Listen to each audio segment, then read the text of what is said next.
Prezados irmãos e amigos, comentaremos ainda o capítulo 21 do livro de Apocalipse.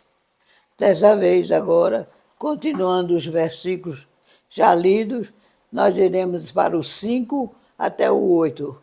Ele é muito grande e merece muita consideração da parte de vocês e o entendimento. Mas é uma de grande beleza, tudo o que está escrito aqui, e que nós nem podemos imaginar, e nem nunca vemos também. Prestem atenção. Versículo 5. E o que estava sentado sobre o trono disse: Eis que faço novas todas as coisas. E disse-me: Escreve, porque estas palavras são verdadeiras e fiéis. E disse-me mais: Está cumprido. Eu sou o Alfa e o Ômega, o princípio e o fim. A quem quer que tiver sede, de graça lhe darei da fonte da água da vida. Quem vencer herdará todas as coisas, e eu serei o seu Deus. E ele será meu filho para sempre. Mas quanto aos tímidos, aos incrédulos, aos abomináveis, e aos homicidas, e aos fornicadores, e aos feiticeiros, e aos idólatras, e a todos os mentirosos, a sua parte será no lago que arde com fogo e enxofre, que é a segunda morte. E aqui termina mais uma parte desse capítulo maravilhoso. Vamos agora para a explicação do livro. Versículos 5 e 6. A cena adquire especial grandeza. Então, estamos na época visualizada pelos profetas, e só que o que eles viram pelo milagre e das visões dadas por Deus para que descrevessem e preparassem o povo para recebê-las, está acontecendo na realidade. E pela primeira vez, desde Adão, Deus fala e vai cumprir o que prometeu a Isaías, o grande profeta e seu amigo. Entre parênteses, não vos lembreis das coisas passadas, nem considereis as antigas. Vede, eu faço uma coisa nova, que está saindo à luz. Não a percebeis? Porém um caminho no deserto, e rios no ermo. Isaías 43, versículo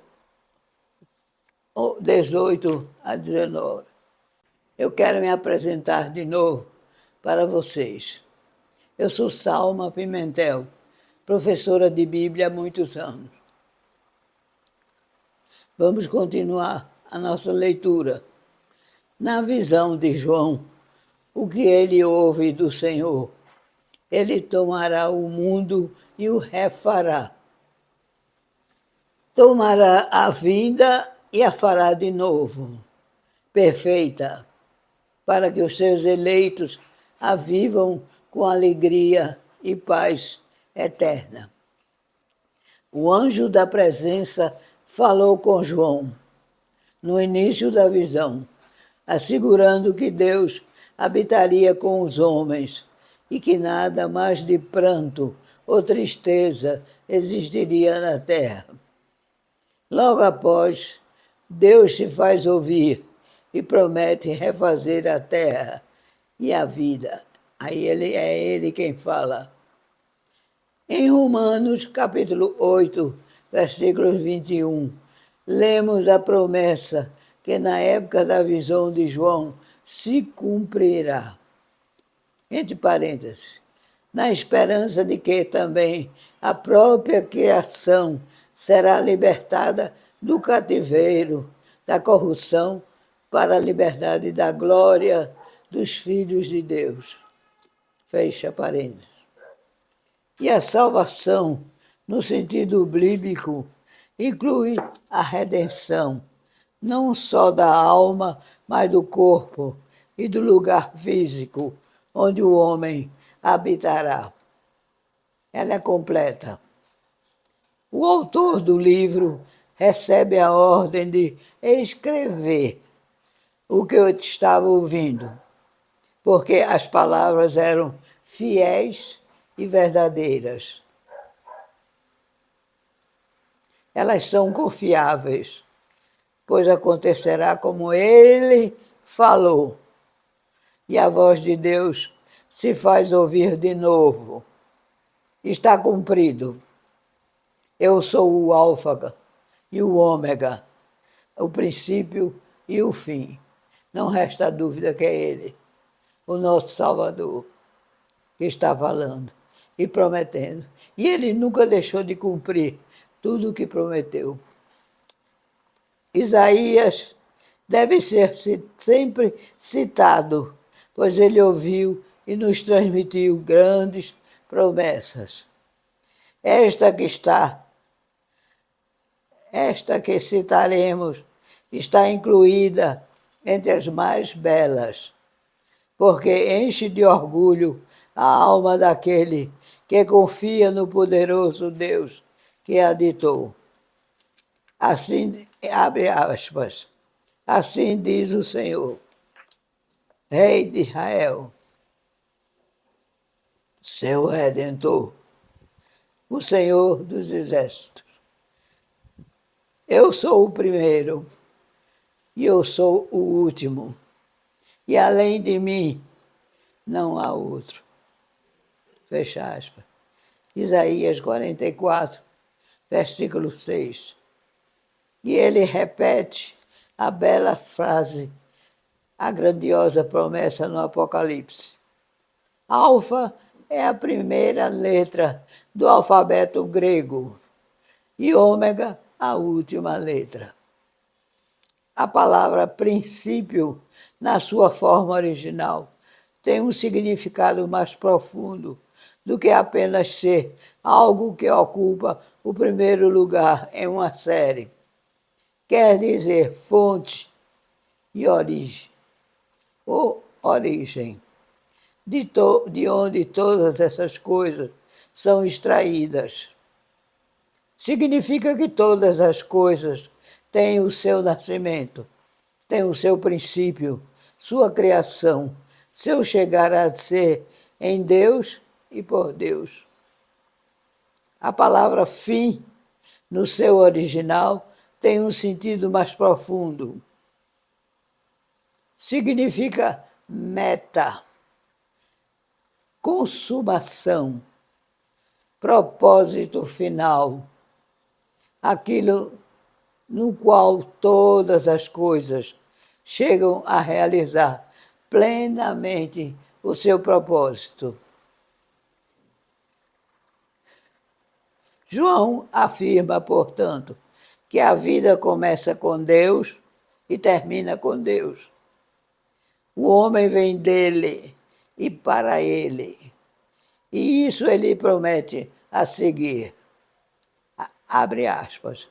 A quem tiver sede, de graça lhe darei da fonte da água da vida. É a promessa de Deus.